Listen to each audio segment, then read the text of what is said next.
Shalom, selamat pagi Bapak Ibu Saudaraku yang dikasihi Tuhan. Senang bisa berjumpa lagi pada hari Minggu yang indah ini, di mana kita bisa beribadah secara recording. Bapak Ibu Saudaraku yang dikasihi Tuhan, kita semua bersyukur kepada Tuhan karena senantiasa dalam perlindungan Tuhan, dalam naungan kasih-Nya setiap hari. Kami berdoa Bapak Ibu Saudaraku sekalian senantiasa dalam kondisi sehat, baik tubuh, jiwa, dan roh. Bapak Ibu Saudaraku sekalian, mari kita buka ibadah kita ini di dalam doa. Mari kita berdoa. Bapa, kami bersyukur Tuhan atas kebaikan-Mu di dalam hidup kami. Terima kasih kami naikkan kepadamu Tuhan dari hati kami yang paling dalam, karena cinta-Mu yang besar dalam hidup kami. Karena pengorbanan-Mu yang sudah menyelamatkan kami, menebus setiap dosa-dosa kami. Kami bersyukur ya Bapa. Biarlah umat-Mu, biarlah setiap kami memperoleh persekutuan yang erat dengan Engkau Tuhan hari demi hari. Terima kasih Bapa. Biarlah setiap kami memuji dan meninggikan Engkau dengan segenap hati, segenap jiwa, segenap akal budi kami, segenap kekuatan kami. Terima kasih Bapa, kami siap memuji nama-Mu dengan segenap hati kami. Di dalam nama Tuhan Yesus Kristus kami berdoa dan bersyukur. Haleluya. Amin. Bapak Ibu Saudaraku yang dikasihi Tuhan, mari kita memuji Tuhan. Pujian yang berjudul Sungguh Indah.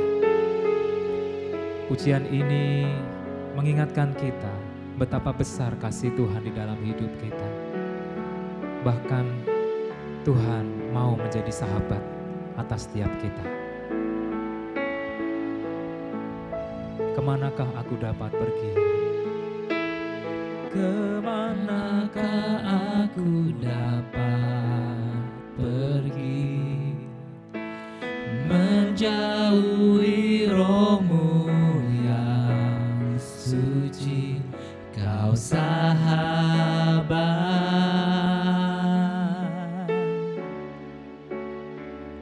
dan Kau dekat,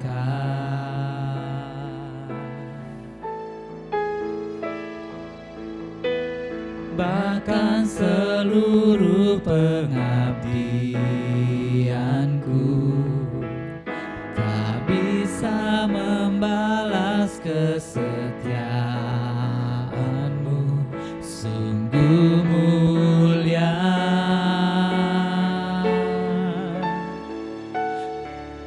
dan berharga,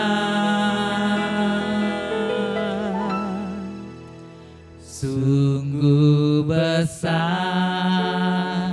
pengorbanan-Mu bagiku,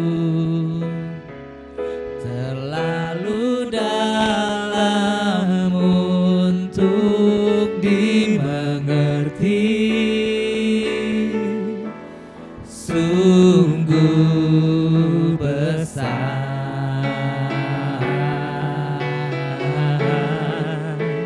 sungguh indah yang Kau pikirkan tentangku, tak terselami bagiku. Sungguh indah. Kemanakah aku dapat pergi?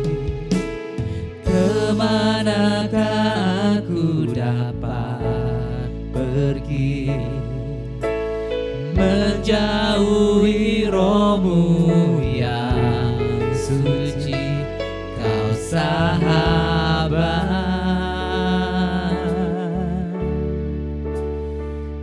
dan Kau dekat,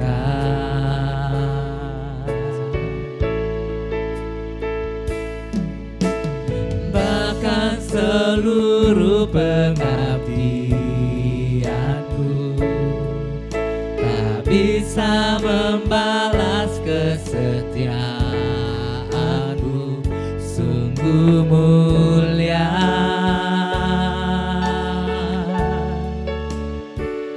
dan berharga, sungguh besar pengorbananmu bagiku, terlalu dalam untuk dimengerti, sungguh besar, sungguh indah yang kau pikirkan tentangku, tak terselami bagiku, sungguh indah, sungguh besar, sungguh besar pengorbananmu bagiku, terlalu dalam untuk dimengerti, sungguh besar, sungguh besar, sungguh indah kau Tuhan, sungguh indah yang kau pikirkan tentangku, tak terselami bagiku, sungguh indah, sungguh indah, oh sungguh indah. Mari jemaat Tuhan, kita menyembah Tuhan, kita agungkan Dia.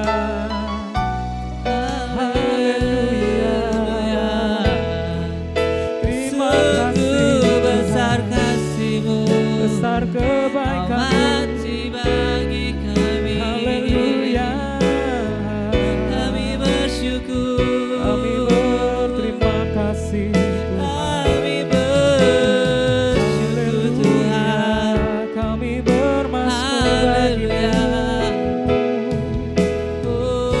kami tinggikan nama-Mu Tuhan. Terima kasih Yesus Tuhan, sungguh besar pengorbanan-Mu, kami bersyukur.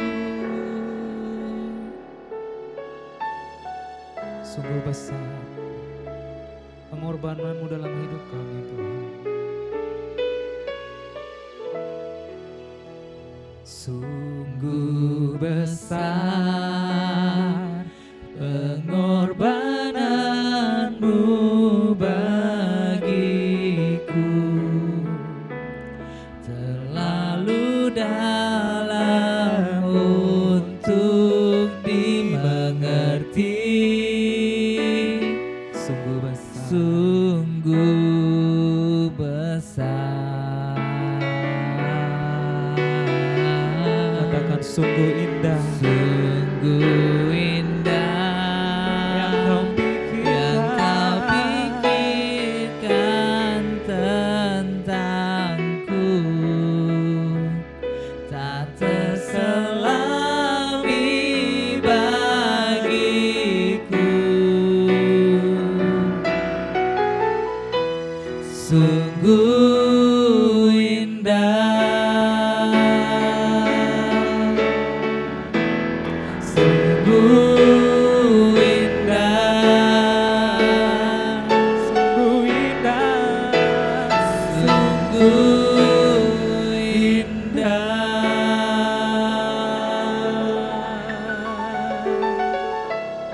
Sungguh indah kasih-Mu dalam hidup kami ya Bapa.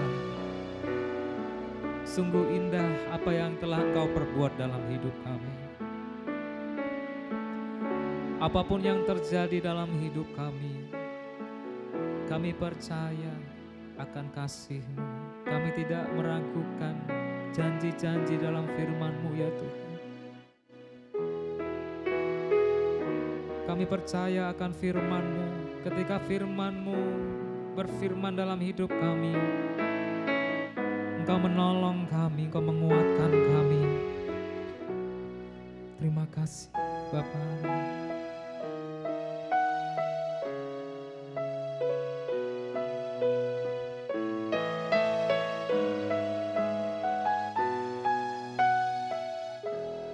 Apapun yang terjadi, apapun yang terjadi dalam hidupku ini, tak pernah ku ragukan janji-Mu Tuhan. Lewat gunung yang tinggi, dalam lembah yang curam, tak pernah ku ragukan janji-Mu Tuhan. Kau berfirman, berfirman dan sembuhkanku. Kau bersabda dan selamatkanku. Tiada yang mustahil bagimu, Yesus, ku percaya padamu.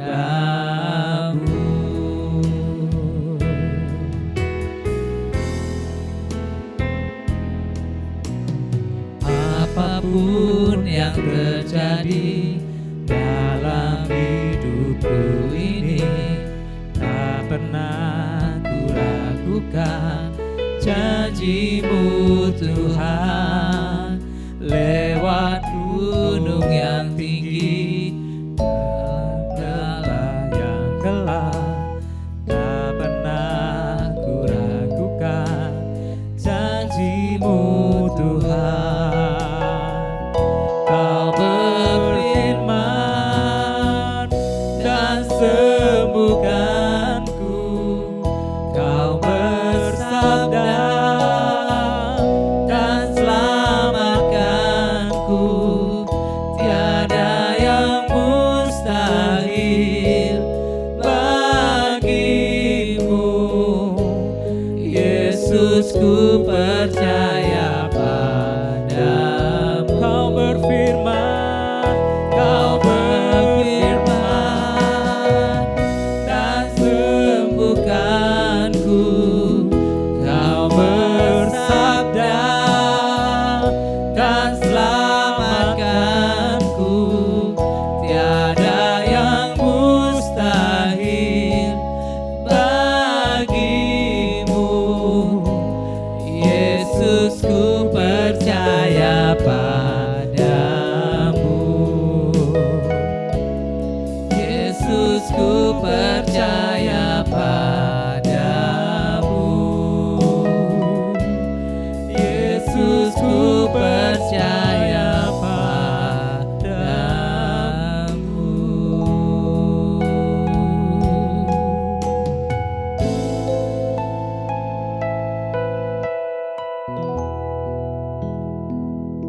puji nama Tuhan.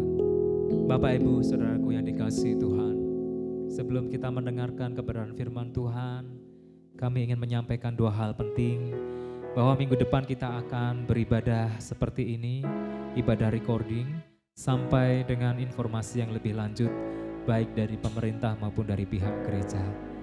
Yang kedua, Bapak, Ibu, Saudaraku, jemaat Tuhan, yang ingin memberikan persembahan berupa uang, bisa mentransfer kepada rekening Gereja SBC Ministry yang sudah terlampir di dalam video ibadah online ini atau di dalam media sosial. Pekerjaan Tuhan adalah tanggung jawab kita semua. Mari Bapak, Ibu, Saudaraku yang dikasihi Tuhan, seberapapun engkau digerakkan Tuhan, mari kita turut ambil bagian dalam pekerjaan Tuhan. Puji nama Tuhan. Mari kita berdoa untuk kebenaran firman Tuhan. Mari kita tundukkan kepala sama-sama kita berdoa. Bapa kami yang di surga, terima kasih untuk berkat dan anugerah-Mu di dalam hidup kami.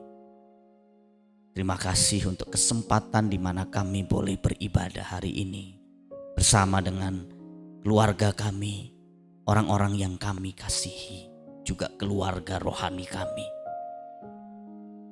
Biarlah segala pujian, hormat, syukur yang kami naikkan di hadirat-Mu boleh menyukakan hati-Mu, menyenangkan hati-Mu. Tiba saatnya kami mau belajar kebenaran firman-Mu, mendengarkan sabda-Mu. Biarlah firman Tuhan yang kami dengar pagi ini boleh memberkati kami. Urapi hamba-Mu yang Engkau telah persiapkan untuk boleh menjadi alat juru bicara-Mu untuk menyampaikan isi hati-Mu. Di dalam nama Tuhan Yesus Kristus kami mengucap syukur, kami berdoa. Amin. Shalom. Selamat pagi semuanya. Salam damai sejahtera buat kita sekalian. Firman Tuhan hari ini membahas tentang mengapa iblis tidak ingin kita mengerti kebenaran.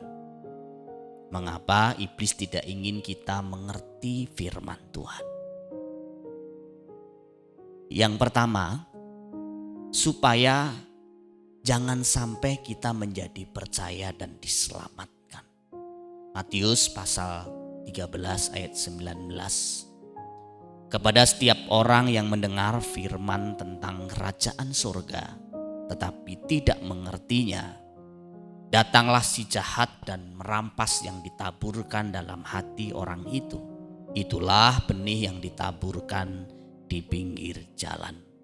Lukas pasal 8 ayat 12, yang jatuh di pinggir jalan itu ialah orang yang telah mendengarnya. Kemudian datanglah iblis lalu mengambil firman itu dari dalam hati mereka, supaya mereka jangan percaya dan diselamatkan. Nah, saudaraku sekalian, iblis akan berusaha sebisa mungkin, semaksimal mungkin, supaya kita boleh mendengar firman, boleh ke gereja, beragama Kristen, bahkan melayani Tuhan. Tetapi jangan sampai mengerti firman Tuhan. Karena mengerti firman Tuhan ini punya dampak yang kekal.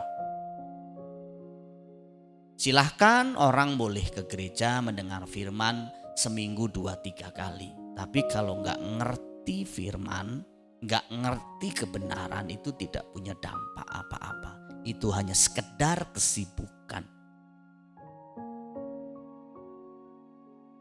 Apakah menjamin kalau orang sudah ngerti firman itu pasti percaya, pasti bertobat dan diselamatkan? Tidak juga. Tetapi adalah mustahil orang tidak ngerti firman, tiba-tiba ujuk-ujuk dia bisa bertobat, bisa percaya. Pasti pertobatannya, percayanya diragukan karena dasarnya bisa salah.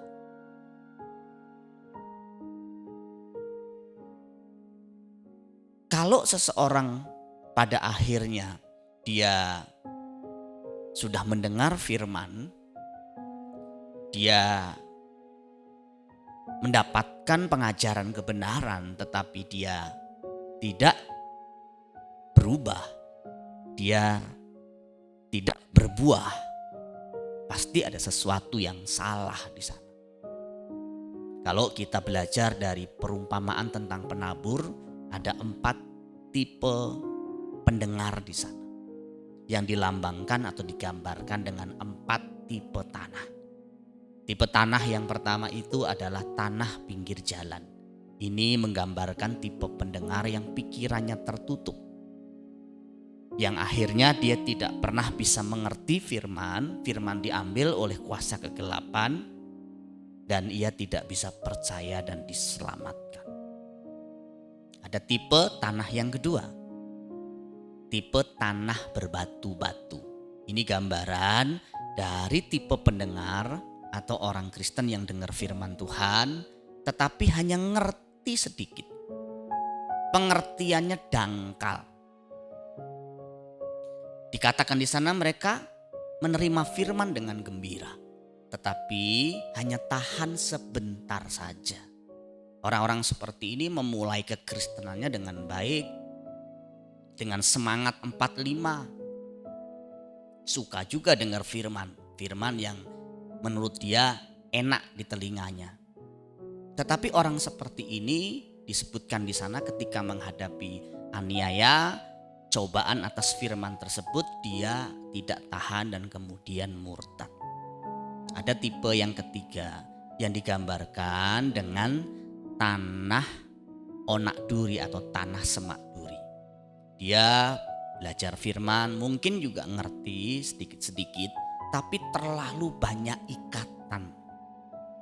Ikatannya cinta uang, kenikmatan dunia, kekhawatiran hidup disebutkan di sana. Sehingga benih yang sudah tumbuh itu dihimpit atau dicekik oleh berbagai ikatan tersebut sehingga dia tidak berbuah. Ngerti? Ya mungkin ngerti firman, tetapi juga terlalu banyak ikatan. Jadi enggak menjamin memang orang yang ngerti firman itu pasti berbuah, pasti berubah. Tetapi orang tidak mungkin berbuah sesuai dengan standar firman Tuhan kalau tidak mengerti firman Tuhan. Kalau kita menjadi orang Kristen dan kita sudah begitu lama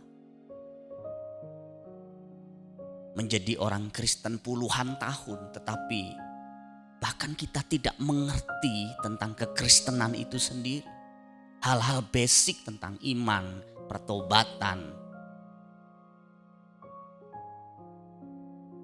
Bagaimana kita bisa memperagakan, menerjemahkannya dalam kehidupan kita sehari-hari?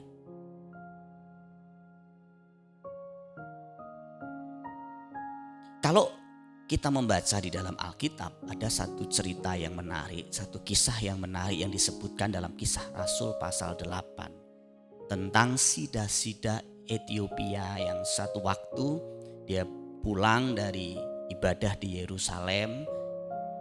Kemungkinan besar dia seorang proselit Yahudi dan kemudian dia ingin pulang ke negara asalnya. Oleh tuntunan malaikat Tuhan, Rasul Filipus dituntun supaya menemui sida-sida Ethiopia ini. Dan waktu dia bertemu dengan sida-sida Ethiopia ini, sida-sida Ethiopia ini sedang membaca kitab Yesaya 53. Dan itu didengar oleh Filipus. Ya zaman dulu mungkin orang membaca Alkitab dengan suara lantang. Dan kemudian disebutkan di sana Filipus bertanya kepada sida-sida Ethiopia ini, mengertikah Tuhan apa yang Tuhan baca itu, katanya. Kemudian sida-sida itu menjawab, bagaimana aku dapat mengerti kalau tidak ada yang membimbing aku? Singkat cerita, bertolak dari nats itu, dari Yesaya pasal 53 itu, Rasul Filipus kemudian menuntun sida-sida Ethiopia ini sampai mengerti apa maksud dari nats tersebut. Kemudian ketika dia lihat air, sida-sida ini berkata, di sana ada air. Apa yang menjadi halangannya supaya aku bisa dibaptis? Rasul Filipus berkata, oh tidak ada halangan, asal Tuhan memang sudah sungguh-sungguh percaya, silahkan. Lihat, harusnya kan orang kalau dibaptis dia ngerti dulu. Ya, untuk mengertikan seperti kasus sida-sida Ethiopia ini dikasih bimbingan, katekisasi, beberapa kali pertemuan. Setidaknya dia ngerti prinsip dasarnya dulu. Ya dia gak perlu ngerti semuanya baru percaya kepada Tuhan dan baptis. Tetapi minimal di bagian-bagian dasar imannya dia harus tahu. Kan banyak juga orang baptis gak ngerti kenapa dia baptis. Temennya nyemplung ke air, ke kolam, dia ikut nyemplung ke kolam. Malah ada anak murid saya yang cerita, dia baptis sampai 12 kali. Baptis itu kan harus ngerti dulu kenapa saya baptis. Baptis sebagai satu tanda pertobatan, penyerahan diri kita kepada Kristus. Bukan sekedar kita dicelupkan ke air. Nah, itu alasan pertama kenapa iblis tidak mau kita ngerti kebenaran. Karena kalau kita sampai ngerti kebenaran, kita percaya dan kita diselamatkan. Dan iblis mau jangan sampai kita percaya, jangan sampai kita diselamatkan. Ada nggak orang ke gereja misalnya ya 30 tahun tapi tidak pernah percaya, tidak pernah beriman kepada Kristus dengan cara yang benar? Ada. Karena tidak pernah diajarkan. Jadi dia juga nggak pernah ngerti kenapa dia jadi Kristen. Ya teman-temannya ke gereja ikut ke gereja aja, pacaran ke gereja ikut ke gereja saja. Tapi dia nggak ngerti. Dan ini kan mengerikan Bapak Ibu. Dia merasa, dia berpikir, dia yakin bahwa dia percaya kepada Tuhan hanya karena dia masuk gereja, hanya karena dia dibaptis. Tetapi dia nggak ngerti apa yang dipercayainya. Yang kedua, mengapa iblis mau kita tidak mengerti firman Tuhan? Supaya kita bisa tetap sesat dan menyesatkan orang lain. Tuhan Yesus berkata, kamu sesat sebab kamu tidak mengerti kitab suci dan kuasa Allah. Orang yang tidak mengerti kitab suci pasti sesat. Nah, cuman untuk bisa mengerti kitab suci kan kita harus belajar kebenaran. Belajar kebenaran sendiri membutuhkan usaha. Oleh sebab itu, iman kita memang harus ditunjang oleh pengetahuan kebenaran yang memadai. Jangan sampai kita ini menyesatkan orang lain. Mungkin kita berpikir, saya gak mungkin menyesatkan orang lain. Orang saya bukan nabi palsu, saya bukan pendeta. Tunggu dulu. Ada yang namanya penyesatan secara aktif, di mana kita mengajarkan sesuatu yang salah kepada orang. Orang mengikuti ajaran kita, itu nabi palsu. Dan itu penyesatan secara aktif. Tapi ada juga penyesatan secara pasif, di mana cara hidup kita yang sesat ditiru, diikuti oleh orang-orang terdekat kita. Sesuatu yang baik itu menular Bapak Ibu, juga yang tidak baik. Semangat misalnya itu menular, tapi kelesuan itu juga menular. Cinta, kasih, pengorbanan itu menular. Ketulusan itu menular. Iman itu menular. Tapi namanya kepahitan, kebencian, dendam itu juga nular. Makanya kalau orang tua ya, misalnya dia punya kepahitan, biasanya anak-anaknya ikut kepahitan. Kalau suami kepahitan, istrinya ikut kepahitan. Kenapa? Karena nular. Dari mana? Dari omongan, dari cara hidupnya. Kalau kita belajar dari Alkitab misalnya, Paulus pernah memuji Timotius karena di dalam diri Timotius itu ada warisan iman yang tulus ikhlas dari neneknya Lois dan ibunya Eunike. Ternyata ketulusan iman dari nenek dan ibunya itu menular kepada Timotius. Jangan kita berpikir, karena saya tidak mengajarkan sesuatu kepada orang maka kita tidak menyesatkan orang. Belum tentu. Alkitab berkata pergaulan yang buruk, pergaulan yang jahat merusak kebiasaan yang baik. Jadi kalau kita bergaul sama orang yang wataknya buruk, cara hidupnya jahat, kita akan ikut lama-lama. Kita akan bisa ikut mengikuti wataknya, cara hidupnya. Jadi itu namanya penyesatan yang sifatnya pasif. Orang tua bisa menyesatkan anak-anak secara tidak langsung. Suami bisa menyesatkan istri, istri bisa menyesatkan suaminya.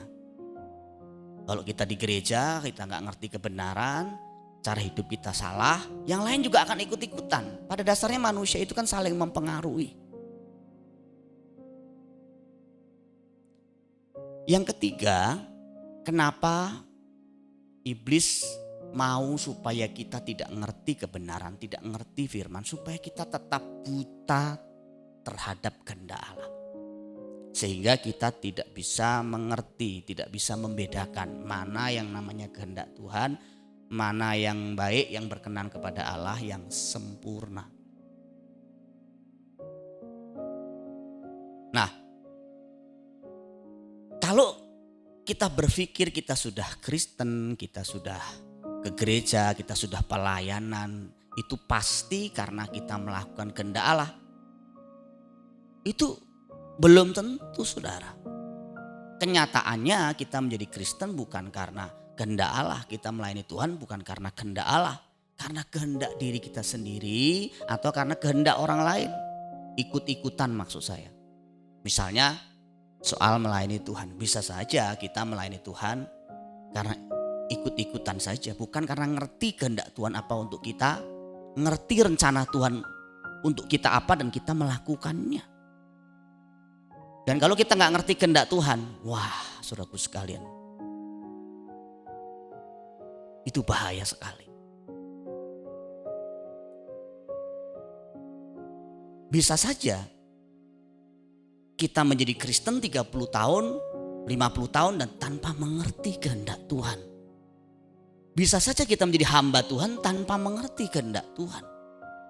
Itu sebabnya dalam Matius pasal 7, 21-23, firman Tuhan mengatakan di sana, bukan setiap orang yang berseru-seru Tuhan, Tuhan yang akan masuk kerajaan surga, tapi mereka yang melakukan kehendak Bapakku yang di surga. Siapa yang menyebut Tuhan Tuhan kalau bukan orang yang ada dalam ruangan gereja atau punya agama? Ya tentu dalam konteks ini agama Kristen. Tapi itu gak jamin orang bisa masuk kerajaan surga hanya karena dia menyebut Tuhan, Tuhan tiap minggunya, bahkan tiap hari. Ayat 22, 23 di sana disebutkan bahwa orang tersebut sudah mengusir setan demi nama Tuhan, bernubuat, melakukan banyak tanda-tanda yang ajaib. Tapi Tuhan bilang, aku tidak kenal kamu, nyah kamu pembuat kejahatan. Kejahatannya apa? Dia kelihatannya melayani Tuhan kok. Kejahatannya karena dia melayani bukan karena melakukan kehendak Allah, tapi kehendaknya sendiri. Saya kasih contoh. Misalnya saudara punya pembantu. Saudara pasti pengen pembantu saudara itu ngikuti kehendak saudara. Satu kali saudara misalnya belanja ke pasar sama pembantu tersebut. Belanja bahan-bahan makanan tertentu dan saudara punya rencana misalnya beli daging untuk bikin masakan tertentu, anggaplah itu sup. Saudara baru saja selesai belanja di pasar, saudara masuk kamar, saudara membersihkan diri, mungkin masuk kamar mandi dan sebagainya, dan pembantu saudara ini kreatif sekali.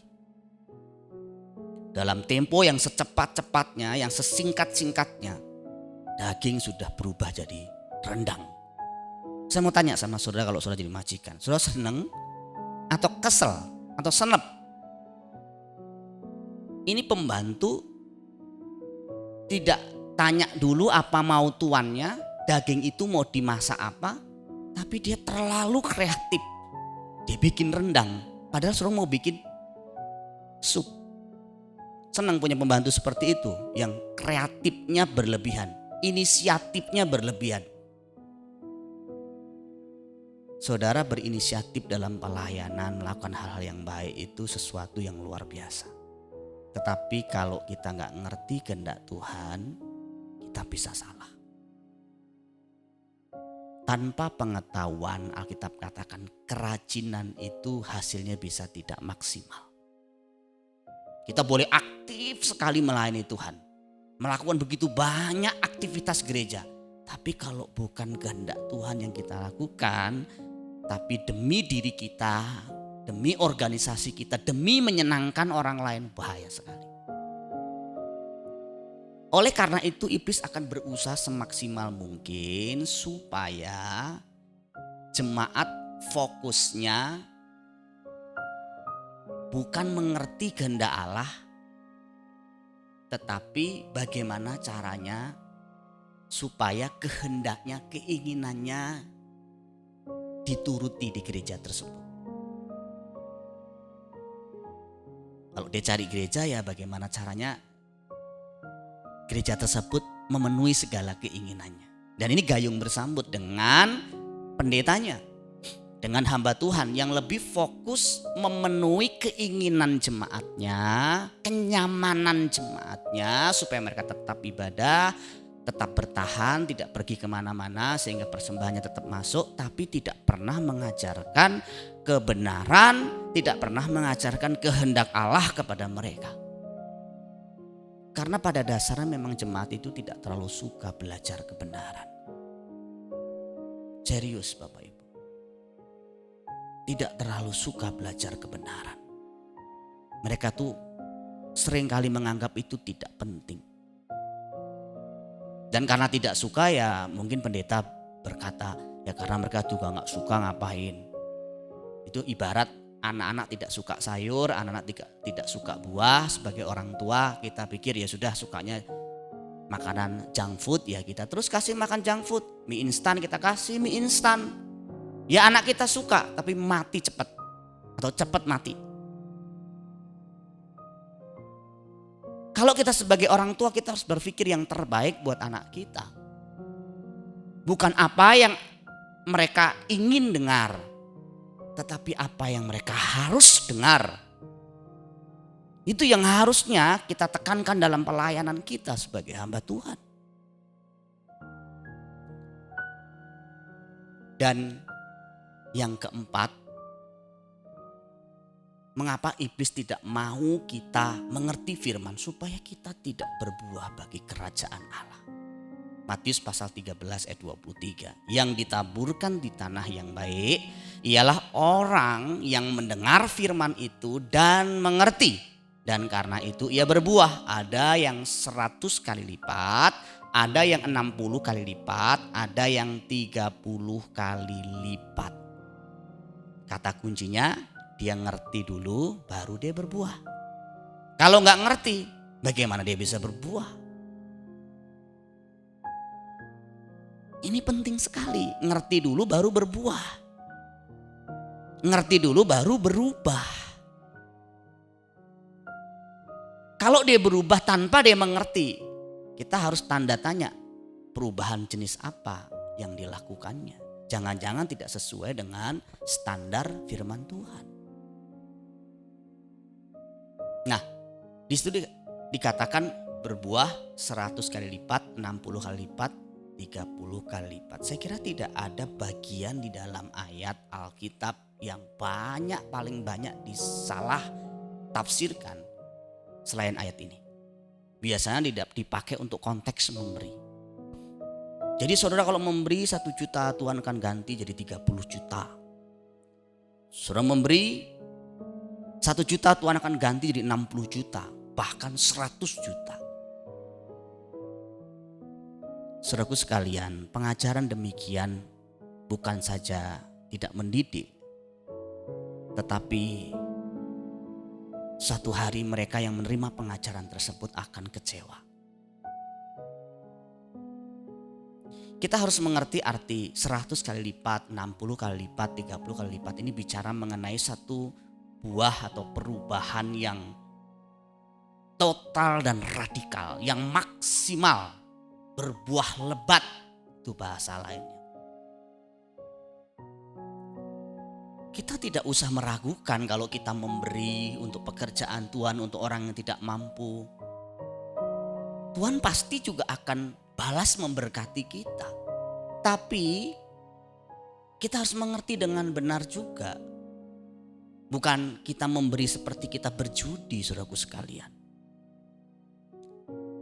Kalau misalkan kita belajar praktek memberi ini, setidaknya ada 6 berkat ketika seseorang belajar memberi? Yang pertama, dia dijauhkan dari sifat pelit dan serakah. Pelit, serakah itu saudara kembar, saudara. Dan didekatkan, dilatih punya sifat murah hati, merasa cukup. Yang kedua, dengan dia belajar memberi, dia belajar untuk menjauhkan sikap bersungut-sungut, komplain sama Tuhan. Dan sifat mengucap syukurnya, sikap mengucap syukurnya juga akan terus berkembang kalau orang belajar memberi. Berkat yang ketiga dengan kita memberi, Alkitab mengatakan kita jauh lebih berbahagia. Terlebih berbahagia memberi daripada menerima, kata firman Tuhan. Jadi orang memberi itu membahagiakan. Itu Alkitab yang mengatakan. Yang keempat, dengan kita memberi, Alkitab mengatakan kita juga diberi. Orang yang bermurah hati akan beroleh kemurahan. Apa yang kau tabur itu yang kau tuai, kata firman Tuhan. Kita gak usah ragu, Tuhan pasti akan memberkati kita juga. Yang kelima, dengan kita memberi kita bisa menjadi rekan kerja Tuhan. Menjadi jawaban doa bagi banyak orang. Jadi berkat, diberkati itu baik. Berdoa untuk orang diberkati itu baik. Jauh lebih baik lagi kalau kita bisa menjadi jawaban doa dan menjadi berkat buat orang lain. Dan yang keenam, dengan kita praktek memberi, belajar memberi, kita sedang mengumpulkan harta di surga, kata firman Tuhan. Jadi tidak mungkin kita memberi kemudian sia-sia. Tapi ya jangan dipakailah ayat ini untuk menjadi dasar pemberian kita. Nanti kita jadi judi. Apa maksud berbuah di sini? Minimal ada 3 buah yang dihasilkan ketika seorang mengerti kebenaran. Yang pertama, buah pertobatan. Tadinya orang mencuri, dia tidak mencuri lagi. Tadinya dia suka berkata-kata kotor, dia tidak berkata-kata kotor lagi. Itu buah pertobatan. Tapi juga buah pelayanan. Ini yang saya sebutkan minggu lalu. Ketika kehidupan kita bermanfaat, berfaedah bagi orang lain. Tidak mencuri itu bagus, tidak berkata-kata kotor itu bagus. Tapi jauh lebih bagus kalau dilanjutkan. Bukan hanya tidak mencuri, tapi ganti dengan kerja keras. Dengan tangan kita sendiri supaya kita bisa tolong orang. Itu jauh lebih bagus. Orang Kristen itu bukan hanya sekedar tidak berbuat jahat, tapi juga harus berbuat baik bagi sesamanya. Efesus pasal 4 ayat 28 bagian A itu kan, supaya kita jangan mencuri lagi. Tapi bagian berikutnya, kita ganti dengan kerja keras supaya bisa tolong orang. Yang tadinya berkata-kata kotor, kita ganti kata-kata kita. Bukan hanya tidak berkata-kata kotor, tapi kata-kata kita berubah jadi kata-kata yang membangun, yang baik, yang menguatkan orang lain. Sehingga hidup orang lain diubahkan melalui kata-kata kita. Itu yang namanya buah pelayanan kasih kita. Dan Tuhan mau itu kita lakukan. Jadi orang Kristen tidak cukup hanya kita secara pasif tidak berbuat jahat lagi. Kita mungkin sudah tidak melakukan dosa-dosa percabulan. Kita sudah tidak lagi ke tempat perjudian. Kita sudah tidak pukul, ya sebagai suami tidak kasar sama istri. Itu baik, tetapi lanjutkan dengan pelayanan kasih. Bukan hanya kita tidak main tangan kepada istri kita. Ya tangan yang tadinya kita pakai untuk memukul kita sekarang ganti untuk membantu dan membelai pasangan atau istri kita. Itu baru namanya pelayanan kasih. Yang tadinya kita pergi ke tempat-tempat najis, sekarang kita ganti. Pergi ke tempat-tempat yang dimana kita bertumbuh dalam kebenaran. Ikut pendalaman Alkitab, ikut komsel, ikut doa bersama, terlibat kunjungan ke jemaat adalah sesuatu yang baik. Buah yang ketiga adalah buah roh itu sendiri. Ini artinya bahwa sebagai orang yang mengerti firman Tuhan akan menolong kita untuk memiliki sifat-sifat ilahi. Sifat-sifat yang Kristus pernah tunjukkan selama ia ada di dunia ini. Galatia 5 ayat 22 sampai 23 misalnya tentang 9 sifat yang perlu terus kita kembangkan. Contohnya misalnya sifat damai sejahtera. Dalam situasi pandemi sekarang ini Bapak Ibu, kalau kita tidak mengerti kebenaran, tidak mengerti secara mendalam prinsip-prinsip ilahi, nilai-nilai ilahi, kita mungkin tidak bertahan. Secara fisik kita mungkin masih bisa hidup di dunia ini, tapi kita bisa saja terhilang. Dalam situasi seperti ini yang kita butuhkan bukannya sekedar kita bisa bertahan hidup, tetapi kita bisa melewati pandemi ini dengan sikap hati yang benar, respon yang benar.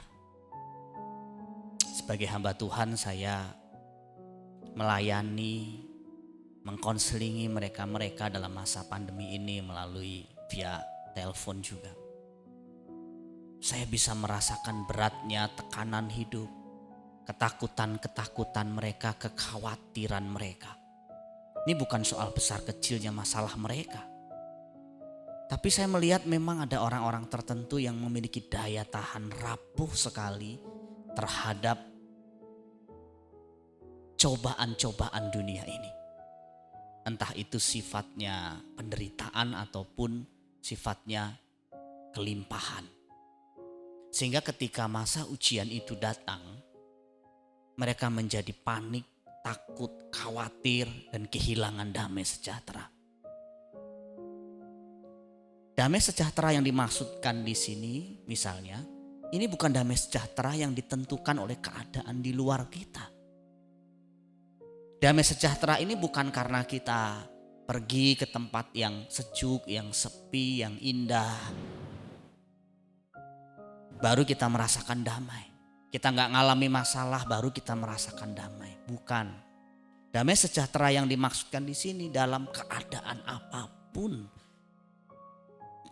Karena damai kita tidak ditentukan oleh sekeliling kita.